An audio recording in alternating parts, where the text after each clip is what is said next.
जब भी हम इन्वायरमेंट की बात करते हैं, कुछ ऐसे कन्वेंशन जरूर होते हैं जो आपके एग्जाम में जरूर पाए जाते हैं। उनमें से एक कन्वेंशन है UNCBD, that is United Nations convention on biodiversity, और उसका COP16 अभी रिसेंटली कंक्लूड हुआ है।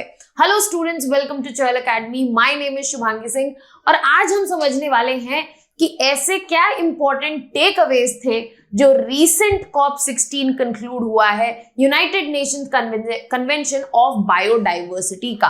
तो चलिए स्टार्ट करते हैं। अगर हम बात करें United Nations convention of biodiversity, जिसको हम ब्रीफली बायोडाइवर्सिटी कन्वेंशन भी बोलते हैं, उसका 16th एडिशन जो है वो कंक्लूड हुआ है काली कोलंबिया में, और इसमें 190 कंट्रीज ने पार्टिसिपेट किया। नाउ ये 16th एडिशन, जिसको कॉन्फ्रेंस ऑफ पार्टीज 16 भी बोलते हैं, COP16 बोलते हैं, इस COP16 का मेन एजेंडा ये था कि यहां पर एक कंक्लूसिव अग्रीमेंट पे पहुंचा जाए कि ग्लोबल बायोडाइवर्सिटी के क्या टारगेट्स होने चाहिए और साथ ही साथ इनका फंडिंग मैकेनिज्म क्या होगा। अब यहां पर अगर हम बात करें कि कन्वेंशन ऑफ बायोडाइवर्सिटी आखिर है क्या, तो ब्रीफली वो भी मैं बता देती हूँ। कन्वेंशन ऑफ बायोडाइवर्सिटी या बायोडाइवर्सिटी कन्वेंशन जो कहते हैं, वो बेसिकली एक इंटरनेशनल लीगल इंस्ट्रूमेंट है जिसके 3 एजेंडा है। पहला, कंजर्वेशन ऑफ बायोलॉजिकल डाइवर्सिटी, दूसरा sustainable use of components and its equal sharing for the benefits arising of it, and utilising the genetic resources. और ये कन्वेंशन जो है एट प्रेजेंट 196 नेशंस ने रैटिफाई कर रखा है। अब यूएनसीबीडी के 3 मेजर पार्ट्स हैं। सबसे पहला कि ये एक ट्रीटी है जो कि एक लीगली बाइंडिंग अग्रीमेंट है, जो भी कंट्रीज इसको साइन करती हैं। इसका जो सेक्रेटरीट है वो लोकेटेड है मॉन्ट्रियल कनाडा में, और यहां पर सारी meetings, conventions, technical expertise organise होती है जो कंट्रीज को असिस्ट करती है इंप्लीमेंट करने में इस कन्वेंशन का जो पर्पस है। साथ ही साथ अगर हम प्रोटोकॉल्स की बात करें तो 2 मेजर प्रोटोकॉल्स जो हैं वो बायोडाइवर्सिटी कन्वेंशन का पार्ट है।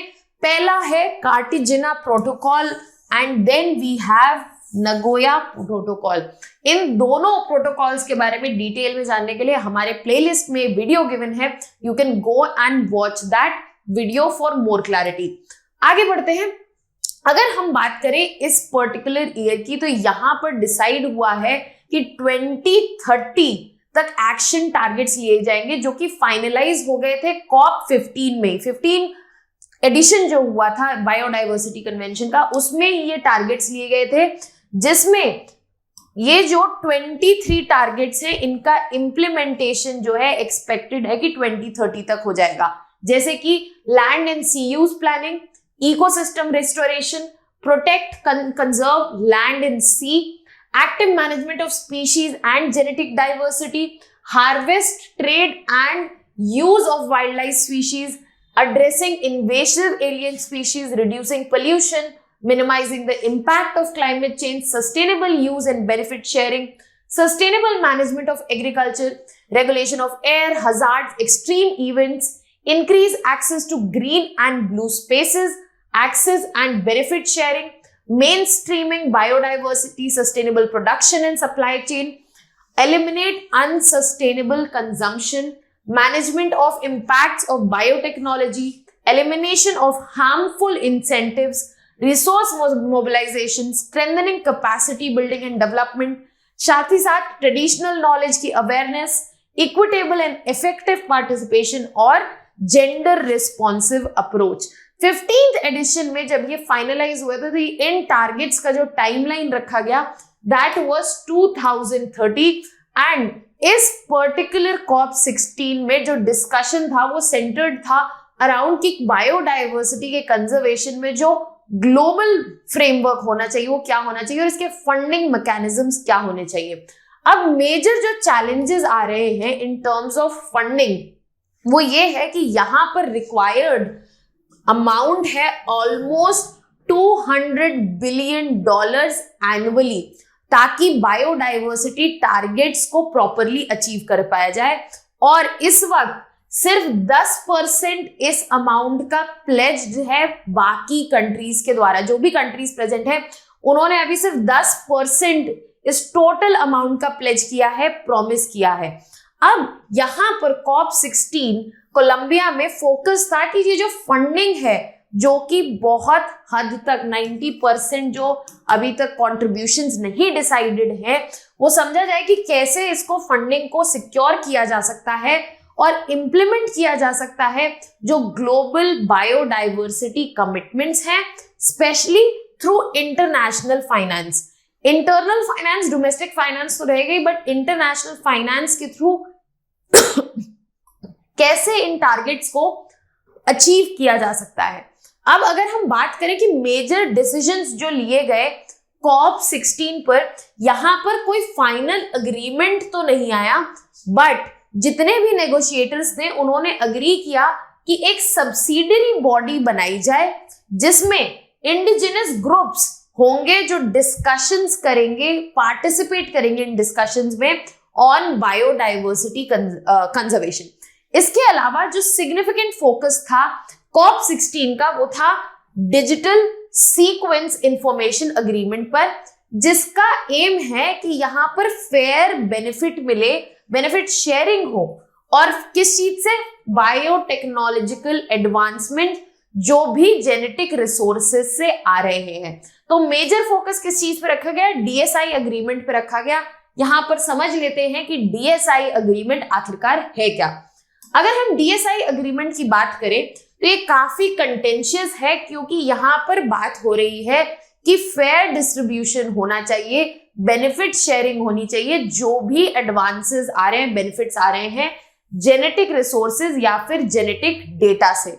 जो नेगोशिएशंस हुई हैं वो इस बात पे हुई है कि एक मल्टीलैटरल मैकेनिज्म बनाया जाए जिससे ये बेनिफिट्स जो है शेयर किए जा सके। अब ये जो नेगोशिएशंस थी they have been stalled because यहाँ पर सबसे बड़ा एक सवाल ये था कि कौन सी कंट्रीज और कौन से कॉरपोरेशंस जो हैं इस बेनिफिट शेयरिंग में कंट्रीब्यूट करेंगे, जिसकी वजह से एक ग्लोबल फ्रेमवर्क जो है बन पाए। और यहां पर यही मेन कॉम्प्लेक्सिटी है, क्योंकि यहां पर जो सवाल है वो ये है कि कौन सी कंट्रीज और कौन से कॉरपोरेशंस जो हैं यहां पर इस पर्टिकुलर फ्रेमवर्क में कंट्रीब्यूशन करेंगे। सो यहां पर भी कोई कंक्लूसिव अग्रीमेंट या फाइनलाइजेशन नहीं देखने को मिला। अब बात कर लेते हैं इंडिया का क्या कंट्रीब्यूशन रहा COP16 में। इंडिया बेसिकली रिप्रेजेंट की गई थी in COP16 by minister of state for environment Kirti Vardhan, और इन्होंने जो इंडिया का अपडेटेड बायोडाइवर्सिटी प्लान था वो प्रेजेंट किया, और इंडिया ने कमिट किया कि 81,664 करोड़ जो है स्पेंड किए जाएंगे बायोडाइवर्सिटी कंजर्वेशन में in the span of 5 years from 2025 to 2030। India ने हाईलाइट किया अपनी सिग्निफिकेंट अचीवमेंट्स, इंक्लूडिंग जो बिग कैट अलायंस बनाया गया है, इंटरनेशनल बिग कैट अलायंस बनाया गया है, और नंबर ऑफ रामसर साइट्स जो कि 26 से सीधा 85 हो चुकी हैं 2014 से लेकर अब तक। सो अगर आप 10 साल की ड्यूरेशन में देखें तो ये नंबर जो है ऑलमोस्ट 3 times इंक्रीज हो चुका है। तो ये जो मेजर सिग्निफिकेंट अचीवमेंट्स थी वो भी COP16 में इंडिया की हाईलाइट हुई है। यहाँ पर हमने मेंशन किया इंटरनेशनल बिग कैट अलायंस को, तो ब्रीफली उसको भी समझ लेते हैं। कैबिनेट ने जिसने अप्रूव किया है इंटरनेशनल बिग कैट अलायंस का हेडक्वार्टर जो कि इंडिया में होगा, और इस इंटरनेशनल बिग कैट अलायंस जो है ये बेसिकली एक मल्टी कंट्री मल्टी एजेंसी का कोलिजन है जिसमें 96 कंट्रीज जो हैं, जहां पर variety of cat species, special emphasis किस पे है, jaguar, puma, leopard, lion, tiger and cheetah. यहाँ पर जो कैट्स पाई जाती है 96 कैट रेंज कंट्रीज में, उन पे बिग कैट कंजर्वेशन पार्टनर और साइंटिफिक ऑर्गेनाइजेशंस को साथ लेके इनके कंजर्वेशन पर काम किया जाएगा।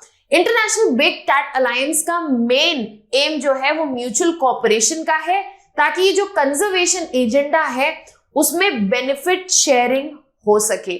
सो इंडिया ने यहाँ पे आगे बढ़ के यहाँ के इंडियन कैबिनेट ने अप्रूवल दे दिया है कि Indian international big cat alliance का हेडक्वार्टर्स जो है वो इंडिया में बनेंगे और one time budgetary support of 150 crore भी दिया गया है for 5 years for this particular project. So India जो है बायोडाइवर्सिटी कंजर्वेशन में सिर्फ बातें नहीं कर रहा है, यहाँ पर लीड ले रहा है, इनिशिएटिव ले रहा है और साथ ही साथ कंट्रीब्यूट भी कर रहा है।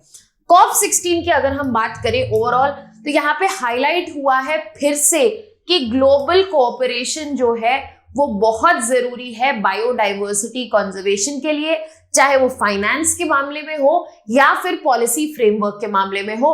और जो मेजर चैलेंजेस हैं वो अभी भी खड़े हैं, यहाँ पर इंटरेस्ट जो है डाइवर्स कंट्रीज का उसको साथ में लाना है, वही एक मेजर चैलेंज है ताकि प्रॉपर फंडिंग और एस्टैब्लिशमेंट हो सके फेयर मैकेनिज्म्स का। COP16 भले यहाँ पे एक फाइनल अग्रीमेंट नहीं आया है बट एक फॉरवर्ड मूवमेंट है, एक फॉरवर्ड स्टेप है in terms of conservation of biodiversity and it is very important from the perspective of your exam. I hope you gain some clarity on this particular discussion. For more such videos and content related information, you can subscribe to our YouTube channel. That was all from my side. Thank you so much.